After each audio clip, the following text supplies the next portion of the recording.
diligent in truth, especially for including the kids, పిల్లలకి, యవ్వనులకి కూడా. Okay, ఎందుకంటే ఒక్కొక్క స్టేజ్లో మన మనస్సుని అనేకమైన విషయాలు అధిగమిస్తూ ఉంటాయి. The mind is the most powerful thing. యేసుప్రభు వారు మనము మన తలంపులను దేవుని వాక్యముతో నింపుకోవడం కోసమంట ఆయన ముళ్ళ కిరీటం వేసుకున్నారు. సో ఈ లోకము ఒక ముళ్ళ కిరీటము లాంటిది. అంటే దేవుణ్ణి గనక విడిచిపెట్టి, దేవుని పక్కన పెట్టి లోకములో దేన్ని పట్టుకున్నా అది చాలా బాధ కలుగజేస్తుంది. ఉదాహరణకి ధనము. దేవుని లేకుండా ధనాన్ని పట్టుకుంటే బైబిల్లో ఉంది, సమస్త పాపమునకు ఏం మూలమని చెప్తుంది? ధనము. చూసారా? So it's a dangerous instrument, yet you need it badly for the kingdom. అయినా దేవుని రాజ్యానికి అది కావాలా. యేసుప్రభు వారికి బ్యాగ్ ఉండేది, దానికి ఎవరుండేవారు? ఒక ట్రెజరర్. ఎవరు ట్రెజరర్? కొట్టేసి ఇవ్వండి పెట్టుకున్నాడు ఆయన ట్రెజరర్గా. He knows everything. Man, a stealer as a treasurer. Okay, so you need finances for the kingdom, yet handle it very carefully. Touch your inferiority levels about kingdom decisions. చాలా సార్లు మనము దేవుని విషయం మీద నిర్ణయం తీసుకోవచ్చా? తీసుకుంటే మనకి ఏమైనా లాభమా? చూసారా, చాలామందిని దేవుడు పెళ్ళికి పిలిస్తే ఒకళ్ళేమో నాకు ఎద్దులు ఉన్నాయని, ఒకళ్ళేమో స్థలం ఉందని, ఒకళ్ళేమో నేను పెళ్లి చేసుకున్నానని మనిషిని సృష్టించింది. అందుకే నాకు ఒకసారి దేవుడు గురించి మనము సంపూర్ణ జ్ఞానము లేకపోవడం వల్ల ఈ లోక విషయాలు మన మనసులో అధిగమిస్తే మనం తీసుకునే మనకు ఉపయోగపడతాయా? మనము తీసుకునే ప్రతి నిర్ణయం, ప్రతి మాట, ప్రతి తలంపు ఈ భూమి మీద మనకు ఉపయోగపడుతుంది, తర్వాత యుగయుగములు ఉపయోగపడుతుంది. అవి మనకి ఎక్కడే చూపిస్తాయి, తర్వాత కూడా చూపిస్తాయి. So that's my decision, that's my message today. Diligent in truth. మనం అనుకోవచ్చు, ఎవరో ఒకళ్ళు చేయని మంచి పనులు, ఒకళ్ళు చేయని సేవ, ఒకళ్ళు దేవుని కట్టని, ఒకళ్ళు అలా చేయని, ఒకళ్ళు ఇలా చేయని. ప్రతి ఒక్కళ్ళు చేసేది దేవుని సేవే. నువ్వు వ్యాపారస్తుడువా, నువ్వు దేవుని సేవ చేస్తున్నావు. నువ్వు స్కూల్ టీచర్వా, లేక మున్సిపాలిటీలో మళ్ళీ రోడ్సే పని చేస్తున్నావా, టాయిలెట్ క్లీనింగా, ఐఏఎస్ఆ, ఐపీఎస్ఆ, ముఖ్యమంత్రివా, ప్రధానమంత్రివా, నువ్వు దేవుని సేవలోనే ఉన్నావు. You are a servant of God. ఎందుకంటే దేవుడు అంటాడు, ఏ పని చేసినా నువ్వు నా కోసం చేస్తున్నట్టు చేయి అంటాడు. Any work you do it as if you are doing to me. ఆయన సేవకులతో చెప్తాడు, పని వాళ్ళతో, నాకు చేస్తున్నట్టు మీరు మీ యజమానులకు పని చేయండి.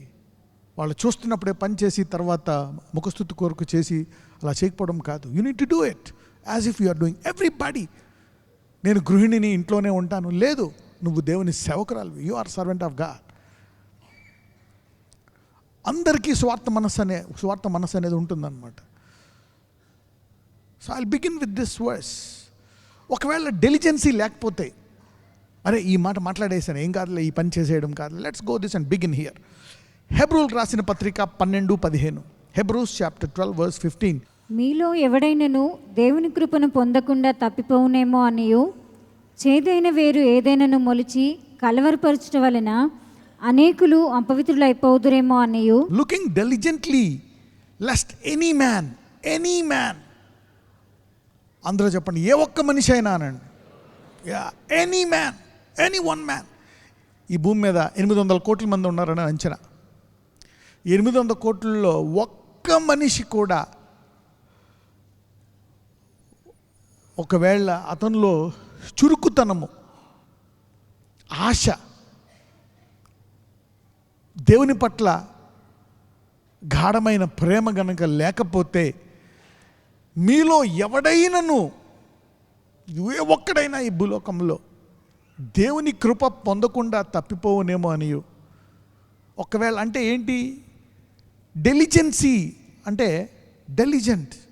చూడండి, మనం అంటాం, చూడు ఈ పని ఆమె ప్రతిసారి వస్తుంది, రోజు వస్తుంది, ఎప్పుడన్నా ఒకసారి సెలవు పెడతా, చక్కగా పని అంతా వెళ్ళిపోతుంది. Diligent in her work. కంపెనీలు, నాయకులు. డెలిజెంట్, చురుకుతనం, కష్టపడేది. ఒకవేళ అలా లేకపోతే ఏమవుతుందంటే, ఏ ఒక్కరూ అలా లేకపోయినా వాళ్ళు దేవుని కృప నుంచి దూరం అయిపోయి, సర్లే ఒకళ్ళు అలా అయిపోయారులే మనకెందుకు అనుకోవడానికి లేదంట. చేదైన వేరు పోనీ అతనికి మొలిచి అతను ఇబ్బంది పెడుతుంది. అతన్నే కాదు, తర్వాత ఏమవుతుందంట, మొలిచి కలవరపరిచి అతన్ని కలవరపరచుట వలన తర్వాత చూస్తే ఆఖరి వచనంలో ఎంతమంది అపవిత్రులు అవుతారంట. ఆ ఒక్క వ్యక్తి నిర్లక్ష్యం ద్వారా, ఒక్క వ్యక్తి తన విశ్వాసాన్ని, దేవుని పట్ల అతని ప్రేమను నిర్లక్ష్యము చేస్తే ఎంతమంది అపవిత్రులు అయిపోతారని ఉంది ఇక్కడ. అనేకులంట. అందరూ చెప్పండి పక్కన వాళ్ళతో, నువ్వు చాలా ప్రాముఖ్యము దేవుని రాజ్యానికి అనండి. Sometimes we feel inferior. నేను ఒక్కడిని ఏం చేయను, నేను ఒక్కడిని ఏం చేయను. ఏముంది, దేవుడు ఎవరినో ఒకళ్ళని పట్టించుకుంటాడు, ఒకళ్ళని ఎన్నుకుంటాడు, ఒకళ్ళని చేసుకుంటాడు. No. If anybody is ignorant, ఒక వ్యక్తి నిర్లక్ష్యము కలిగి ఉంటే ఆ వ్యక్తికి దేవుని కృప నుంచి దూరం అయితే చేదైన వేరు మొలిచంట అనేకులు అపవిత్రులు అయిపోతారంట. So no mother and father should rest until their children loves their God fervently. సో ఏ తల్లి తండ్రి కూడా వారి బిడ్డలు మరి దేవుని పట్ల రోషముగా లోతైన ప్రేమలో ఉండే వరకు వారి ప్రార్థనను ఆపకూడదు ఆ పర్టికులర్ ఏరియాలో. ఒక్కొక్కసారి నువ్వు శారీరకంగా ఒక పెళ్లి చేయకపోతే, ఇల్లు కట్టకపోతే, అది చేయకపోకుండా చనిపోతే అది అలా మిగిలిపోతుందేమో. కానీ ప్రార్థనలో చేస్తూ అది నెరవేరకుండా చనిపోయావనుకోండి, దేవుడు దాన్ని నెరవేర్చి తీరుతాడు. Prayer cannot be ignored. ఇలాంటి ఒకటి కాదు, చాలా ఉన్నాయి. మెనీ పీపుల్ నేను ఎప్పుడు చెప్తా ఉంటాను, mother's prayers are dangerous. Don't ignore any person. Don't ignore. మన సమాజము, మన ప్రపంచము, మన భూగోళము బాగుండాలి అంటే ఎంతమంది రక్షింపబడాలా, ఎంతమంది దేవుణ్ణి పూర్ణ మనసుతో ప్రేమించాలా? అందరూ. Not even a single person cannot be ignorant in his life. ఎంతమంది పాపం చేయకుండా ఉండాలా? So your ignorance is dangerous. Talk to your neighbour and say, నీ నిర్లక్ష్యము చాలా ప్రమాదకరం మన సమాజానికి అని చెప్పండి. Your ignorance is too dangerous to the society. ఒకవేళ నువ్వు దేవుని ప్రేమిస్తే అది చాలా, నీ వల్ల అనేక మంది దేవునికి మరి ప్రీతికరంగా ఉండి ఆశీర్వాదంగా మారుతారు. నువ్వు ఆశీర్వదించబడతావు, నువ్వు దేవునికి ప్రీతికరంగా మారుస్తావు. అవునా? దేవుడు చక్కగా నిన్ను ప్రేమించి, నిన్ను ఆశీర్వదించి నీ ద్వారా అనేకులను ఆశీర్వదిస్తాడు. యుసీనా, ఈరోజు ఎవరైతే నిర్ణయం తీసుకొని ఎలాగైనా ఈ వాక్యం వింటున్నారో, మరి ప్రత్యేకంగా సమయం తీసుకుని ఇక్కడ కూర్చున్నారో, నీ వల్ల అనేక మంది ఆశీర్వాదం పడతారు ఈరోజు. The decision that you made to come here, to take time and sit here and listen is not a joke. వాడు గుడికి వెళ్తాడులే, క్రైస్తవుడల్ని, వాక్యం వింటారులే, ఎందుకు? No, your faith activity. ఈరోజు చురుకుదనంగా, ఈరోజు వాక్యం నేను వినాలా, ఈ అనుదిన ఆహారం నేను వినాలా అని నువ్వు కూర్చొని వాక్యం వింటుంటే నువ్వు ఆశీర్వదించబడతావు. నీ ద్వారా అనేకులు పరిశుద్ధులైపోతారు. ఇక్కడ అపవిత్రానికి ఆపోజిట్ ఏంటి? పవిత్రత. ఈరోజు నువ్వు దేవుని ప్రేమించడానికి దేవుని వాక్యం వింటున్నావు. ఈ వాక్యము నిన్ను కడగడమే కాదు, నిన్ను పవిత్రం చేయడమే కాదు, నీ ద్వారా అనేకులు పవిత్రులు అవుతారంట. పక్కన ఉండి చెప్పండి, నీ ద్వారా, ఈ విధేయత ద్వారా అనేకులు పవిత్రులు అవుతారని చెప్పండి. By coming here and listening to this word, many will be justified. It is powerful. అందుకే అపవాది వాక్యం విన్నవాడు గుడికి రానివాడు. ఏం వింటావులే ఈరోజు. So what ever we do, మనం చాలాసార్లు అనుకుంటాం ఏం ఉపయోగం ఉంటుంది మనకి, ఈ ఒక్క పొరపాటు చేస్తే, ఈ ఒక్క తప్పు చేస్తే, ఈ ఒక్క మాట మాట్లాడేస్తే, లైట్ తీసుకుంటాం మన లైఫ్, మన లాంగ్వేజ్, లైఫ్ స్టైల్. అందుకే చెప్తాను, the spiritual habits are very powerful. A man will be known by his spiritual habits. ఒక వ్యక్తి జీవితము ఎలా తెలుస్తుంటే అతనికి ఉండే ఆత్మీయ అలవాట్ల ద్వారా ఆ వ్యక్తి యొక్క జీవితము, శరీర సంబంధమైన జీవితము, ఆత్మీయ జీవితం కూడా ఉంటుంది. Spiritual habits. ఉదయాన్నే లెగిసిన వెంటనే ఒకటే గుర్తు రావాలి, అరే నేను ప్రార్థించాలా, వాక్యం చదవాలి. సాయంకాలం దేవుని పడుకుంటున్నాను నేను, ఈరోజు కూడా వాక్యం చదవాలా, ప్రార్థించాలి. నాకు టైం ఈరోజు ఫ్రీగా ఉన్నాను, నేను ఉపవాసం ఉండి నా దేహాన్ని నలగొట్టుకుంటాను. I prepare with fasting. అరే ఈరోజు నేను వాక్యం చెప్తాను, ఈరోజు దేవుని ఆరాధిస్తాను. Today I will do something more for God. Kingdom mind, you will bless. నీకు తెలియదు, నీకు తెలియకుండానే నువ్వు దేవుని ప్రేమిస్తే నీ ద్వారా అనేకులు పవిత్రులైపోతారంట. నీకు తెలియకుండానే. ఒకవేళ నువ్వు దేవుని పట్ల నిర్లక్ష్యం కలిగి ఉంటే నీకు తెలియకుండానే అనేకులు ఏమైపోతారంట, అపవిత్రులైపోతారంట. ఇప్పుడు నీకు తెలియదు, నువ్వు ఏదో వచ్చి కూర్చొని నేను ఏం చేస్తున్నా, ఏదో గుడికి వెళ్తున్నా అనుకుంటున్నావు. లేదు, నీ ద్వారా అనేకులు పవిత్రులు అవుతున్నారు. Many are being justified. You don't know the word of God is true the other way also. నువ్వు ఇలా చేస్తే శపింపబడతావు అంటే, ఎలా చేస్తే ఆశీర్వదించబడతావు, అంతే. The vice versa. So your decisions are important. Your decisions are very very important. Noah, I'm going to talk about 6 people, 6 గురించి మాట్లాడుతున్నాను ఈరోజు. టైం ఉంటే అన్నీ కవర్ చేస్తా. Noah, number 2 Joshua, number 3 Isaiah, number 4 Esther, 5 Ezekiel, 6 Jeremiah. ఒక్కొక్కసారి we go by majority. ఒక వ్యక్తి లోకమంతా ఒకేపు ఉందంట, లోకమంతా వేరు. ఒక్క వ్యక్తి తన విశ్వాసంలో నిలబడుతున్నాడంటే అది కష్టమా? చాలా కష్టం. Will go by the world. అందరూ ఇలాంటి డ్రెస్సులు వేసుకుంటున్నారు, ఇది ఇప్పుడు ఫ్యాషన్ను, ఇప్పుడు అందరూ ఇలా కట్టుకుంటున్నారు ఇల్లు, ఇప్పుడు అందరూ ఇలా చదువుతున్నారు, దీని పట్ల డిమాండ్. కరెక్టే, కొన్నిసార్లు మంచి, you can follow that. But always చూడాలా అది వాక్యానుసారంగా ఉందా లేదా, దేవునికి ఇష్టానుసారంగా ఉందా లేదా, మనకు తెలిసిపోద్ది. ఎందుకంటే మనలో ఎవరున్నారు? పరిశుద్ధాత్మ. అందరూ చెప్పండి, నాలో పరిశుద్ధాత్ముడు ఉన్నాడు అనండి. నువ్వు ఈ దేహాన్ని విడిచిపెట్టేసే వరకు ఏం చేయబడ్డాడంట? నీలో ముద్ర వేయబడ్డాడు. నీలో ముద్ర వేసి, దేంతో ముద్ర వేసాడంట? రక్తము. దాని మీద రక్తం ఉందంట. ఒకవేళ నువ్వు పడిపోతే పరిశుద్ధాత్మ నువ్వు వదిలేసి వెళ్ళిపోతాడా? లేదు, నాకు కడిగాను కాబట్టి లోపలే ఉంటాడు. లోపలే ఉండి ఆనందపడతాడా? నువ్వు పడిపోతే ఏం చేస్తాడు? అందుకనే బైబిల్లో ఏమనుంది? నీలో ఉండే పరిశుద్ధాత్మను దుఃఖపరచకుడి. తల్లి తండ్రిలాగా. పిల్లలు పొరపాటు చేశారు, ఇబ్బందులు చేస్తున్నారు, అన్నం పెడతారు, బట్టలు ఇస్తారు, ప్రేమిస్తారు, కానీ మనసులో ఏం చేస్తారు? అరే ఎందుకు నువ్వు ఇలాంటి పొరపాట్లు చేస్తున్నావు అని దుఃఖపడుతూ ఈ బిడ్డ బాగుపడడానికి నువ్వు ఇంకా ప్రయత్నిస్తావు. అప్పుడు పరిశుద్ధాత్మ కూడా అలాగే. పాత నిబంధనలో ఈ ధన్యత లేదు. దావీదు భయపడ్డాడు, నేను చేసిన పొరపాటు తర్వాత పరిశుద్ధాత్మను తీసివేస్తారేమో, అందుకని ప్రార్థిస్తాడు, అయ్యా నా పరిశుద్ధాత్మను, నాలో ఉండే ఆత్మను తీసివేయక. ఒకవేళ సమస్తాన్ని పోగొట్టుకున్న నీలో పరిశుద్ధాత్మ ఉంటే మళ్ళీ తిరిగి 2 రెట్లు, 7 రెట్లు, 100 రెట్లు నీకు ఇచ్చేస్తాడు. అందుకే దావీదుకు తెలుసు, మొత్తం రాజ్యం పోయింది, పిల్లలు పోయారు, అంతా పోయింది, ఒక్కడనే వెళ్ళిపోతున్నాను బానిసగా, అయినా నీ పరిశుద్ధాత్మ మాత్రం తీయొద్దు. తర్వాత మళ్ళా రాజ్యము సమస్తము తిరిగి వచ్చేసింది దావీదుకి. సో ద సోర్స్, ఆధారం, సమస్తానికి కారణభూతుడు. తండ్రి సమస్తాన్ని ఎవరి ద్వారా చేశాడు? కుమారుడు ద్వారా చేశాడు. కుమారుడు పలకగా ఆ పనులన్నీ ఎవరు చేశారు? పరిశుద్ధాత్ముడు. ఆ పరిశుద్ధాత్మని ఎవరిలో పెట్టేశారు? నీలో పెట్టేసి, ఇదిగో ఆ వాక్యము నీ చేతిలోకి ఇచ్చి, తండ్రి అక్కడ కూర్చొని చూస్తున్నాడు. రైట్, తండ్రి కుమారుడు వచ్చేసాయి, ఆ వాక్యాన్ని ఇచ్చాం, పరిశుద్ధాత్మని ఇచ్చాం, చూడండి దాని ఆ వాక్యాన్ని నేర్చుకోండి, పరిశుద్ధాత్ముడు పనిచేస్తాడు. సో ఇంత లోకమంతా ఒకే పోతున్నా కానీ ఒక వ్యక్తి తాను దేవుడు తనకు చెప్పిన దాన్ని పట్టుకొని అది మాత్రమే చేస్తానని నిర్ణయించుకున్నాడంట. ఆ వ్యక్తి లోకమంతా ఒకేపు, ఒక్క వ్యక్తి ఒకవైపు ఉన్నాడంట. నువ్వు చెప్పిందే పట్టుకుంటాను నాయన అన్నాడంట. ఎంత కష్టం. అందరూ మెజారిటీతో పోతారు, కానీ ఇక్కడ మైనారిటీ కూడా కాదు, 1 man. ఎవరి వ్యక్తి? నోవా. అంటే దీన్ని బట్టి నా కుటుంబం, జనాలు, leave it, what God is telling you is important. ఆదికాండం 6, 8, 9 వచనాలు.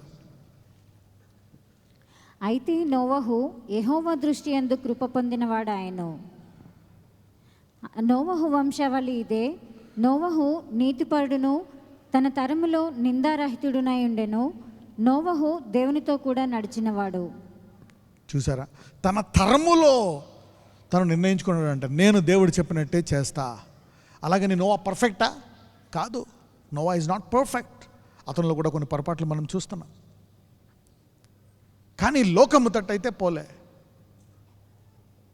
నేను ఈ దేవుడిని పట్టుకుంటాను, నా సాయశక్తులారా నేను ఆయన చిత్తాన్ని నెరవేర్చడానికి ప్రయత్నిస్తానని తన పూర్ణ ఆత్మ, పూర్ణ బలము, పూర్ణ శక్తితో చేశాడు. కొన్ని విషయాల్లో చేయలేకపోయి ఉండొచ్చు, కానీ దేవుడు అతన్ని వేరు చేసి అతన్ని, అతని కుటుంబాన్ని కాపాడి, తర్వాత జతలు అన్ని జంతువుల్ని కాపాడి, అతని ద్వారా సృష్టిని కాపాడి, మళ్ళీ అతని ద్వారా ఒక రకంగా చెప్పాలంటే మనకు తండ్రి ఒక ఆదామైన తర్వాత ఎవరు? Noah is our great grandfather who's a preserver. So ఈ వ్యక్తి ఏం చెప్తున్నాడు? Don't go by the majority. లోకమంతా దేని గుండా పోతుంది? ఈ స్టైల్ ఫాలో అవుతున్నారా? లోకమంతా జుట్టులా కట్ చేసుకుంటున్నారా? లోకమంతా ఇలాంటి ఫ్యాంట్ వేసుకుంటున్నారా? లోకమంతా ఇలాంటి బట్టలు వేసుకుంటున్నారా? లోకం ఇది ఫ్యాషన్ అండి. ఇప్పుడు అందరూ ఇదే ట్రెండు, ఇప్పుడు అందరూ ఇదే తింటున్నారు, ఇప్పుడు అందరూ ఇలాగే. అది వాక్యానుసారం అయితే అదంతా ప్రాముఖ్యం కాకపోతే చేసుకో. ఒకవేళ అది వాక్యానికి విరుద్ధం అయితే don't do it. God is a rewarder of faith. 7వ వచనం. అప్పుడు యెహోవా, నేను సృజించిన నరులతో కూడా జంతువులను, పురుగులను, ఆకాశ పక్షాదులను భూమి మీద ఉండకుండా తుడిచివేయుదును. ఏలైనగా నేను వారిని సృష్టించినందుకు సంతాపము నొంది ఉన్నాను. నేను చూసారా, దేవుడు ఒక వ్యక్తి నోవా అనుకోవచ్చు, నేను ఎంతమంది ఫాలో అవుతున్నా నేను మటుకు ఫాలో అవ్వట్లేదు, నాకేంటి లాభం అని చాలాసార్లు శోధనలు వచ్చి ఉంటాయి నోవాకి. నేను కూడా వాళ్ళతో పాటు వెళ్ళిపోతే బాగుండు, నేను కూడా వాళ్ళలా చేస్తే బాగుండు. ఓకే, ట్రెండ్, లేటెస్ట్ ట్రెండ్, జోష్, హోష్ అన్నీ, whatever the world wants to do, the stylish. Okay, good. స్టైల్గా ఉండము, జోష్లో ఉండడం దేవుడి విషయమై తప్పు కాదు. దేవుడు ఆనందించమంటాడు. God wants you to enjoy, be blessed. ఆయన కూడా వివాహ విందుకి వెళ్తాడు. అక్కడేమీ తక్కువ వండకూడదని చెప్పి ఉత్తమమైనటువంటి మరి ఆ ద్రాక్షారసాన్ని వాళ్ళు తయారు చేసి పెడతాడు. But God is telling here, ఈ వ్యక్తి అనుకోవచ్చు శోధనలో, నేను ఇంత చేస్తున్నాను ఏమైనా ఉపయోగం ఉంటుందా? నేను ఫాలో అవుతున్నాను ఈ దేవుణ్ణి, వాళ్ళు చేసినట్టు లోకంలో ఎవ్వరు చేసినట్టు చేయట్లేదు, నేను ఒక్కడిని ఇలా ఉండడం వల్ల నాకేం ఉపయోగం? ఇది చాలా కష్టం. నా తల్లిదండ్రి కూడా ఇలా చేయట్లేదు, నా తమ్ముడు చేయట్లేదు, చెల్లి చేయట్లేదు, ఎవరూ చేయట్లేదు, అయినా నేను చేస్తాను అని నోవా నిర్ణయించుకున్నాడు. Somebody will start living like Noah from today. Let the world forget the world. ఎవరేమైనా నేను నా పిల్లల్ని వేరుగా పెంచుతాను, ఎవరెలాగున్నా నేను విశ్వాసులనే చేసుకుంటాను, నేను విశ్వాసిగానే ఉంటాను. You see now a decision that you make is very very important. దాని ద్వారా ఈ వ్యక్తి ఒక్కడు మిగిలిపోయాడంట. నీవు దేవుని చిత్తాన్ని చూస్తే అది భూలోకంలో ఉపయోగం కాదు, ఇప్పటికీ నోవా గురించి అంటే what ever decision you make in the Kingdom is good for you on this earth and for ever. దేవుని విషయంలో నిర్ణయం తీసుకుంటే ఈ భూమి మీద నీకు ఉపయోగపడుతుంది, యుగయుగములు ఉపయోగపడుతుంది. You see that. So life decisions are very serious కదా. You cannot take it easy. అదే నోవాతోటి దేవుడు ఒక మాట మాట్లాడతాడు, చూద్దాం. అంతా అయిపోయింది, ఆ స్టోరీ అంతా అయిపోయిన తర్వాత అతను వచ్చి ఒక బలిపీఠం కట్టి కొన్ని చక్కటి పవిత్రమైన జంతువులను మరి బలిస్తాడు. అప్పుడు దేవుడు ఒక మాట అంటాడు, చూద్దాం. ఆదికాండం 8:20-21.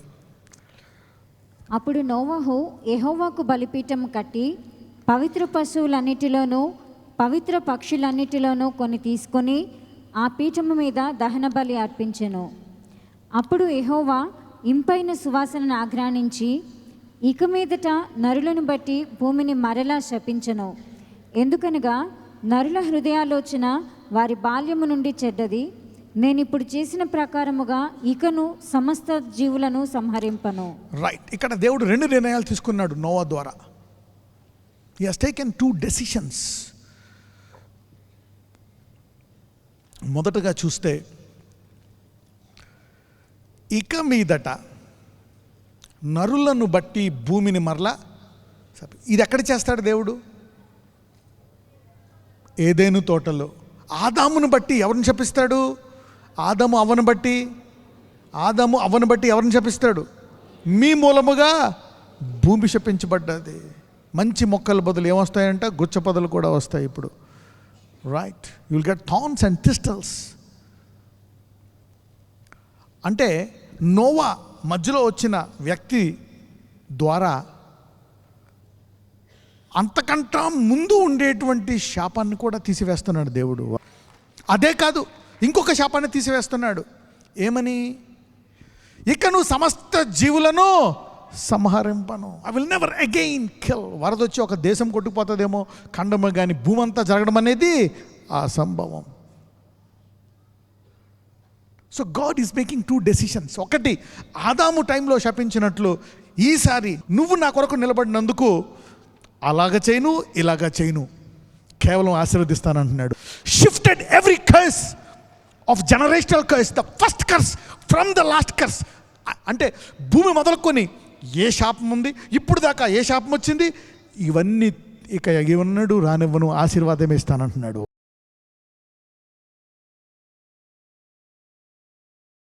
నజరేయుడైన యేసయ్య, ఇదిగో ప్రభువా, ఈరోజు ప్రజలందరూ ఒక తీర్మానం తీసుకొని చుండగా, ఒక నూతనమైన నిర్ణయం వారు తీసుకుంటున్నారు. ఈరోజు నుంచి వాళ్ళు నేనేం చేస్తే ఏంటి అనుకుంటున్నారు. అయ్యా, ఈరోజు వారు తీసుకునే నిర్ణయం ద్వారా ఎంతమంది ఆశీర్వదించబడతారో నీవు వాక్యంలో సెలవిచ్చున్నావు. వారి ద్వారా వారు బతుకు దినములన్నిటిలో ఆశీర్వాదంగా ఉంటారు అనేకులు. వారి ద్వారా వారు బతుకు దినములు, వారు ఎవరికైతే వారు సాదృశ్యంగా ఉన్నారో వారి యొక్క బతుకు దినములు కూడా ఆశీర్వాదంగా ఉంటారు. నాయన, మనిషికి ఇంత సామర్థ్యం ఇచ్చిన నా యేసయ్య, ఇదిగో ఈరోజు మనిషి, నేనేదో సాధారణమైన మనిషిని కాదు, నాకు చదువు లేదు, డబ్బు లేదు, నన్ను అందరూ తిట్టేస్తున్నారు, గెంటేస్తున్నారు అనుకుంటున్నారు. కానీ వాళ్ళెంత విలువైన వారో వారికి నువ్వు నీ రక్తముతో కొని చెప్పావయ్యా.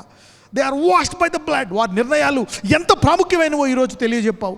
ఎలా పంచుకుంటావో, వారి ద్వారా ఎలా వార్నింగ్స్ ఇస్తావో, వారికి ఎలాంటి అనుభవాలు ఇస్తావో, వారు మరి ఎలాంటి నిర్ణయాలు తీసుకోవాలో నువ్వు చెప్పిందే నేను చేస్తాను. లోకమంతా ఏమైనా అనుకొని నా స్నేహితులు నువ్వు చెప్పింది చేస్తే ఆ పనులు శాశ్వతంగా వెళ్తాయి నాతో. ఈ రోజు నుంచి I will only decide and take. వారికి ఆరోగ్యాన్ని దయచేయండి. బ్లెస్ దెమ్ అయ్యా, నజరేయుడైన యేసుని ప్రార్థిస్తున్నాము. ఆమేన్.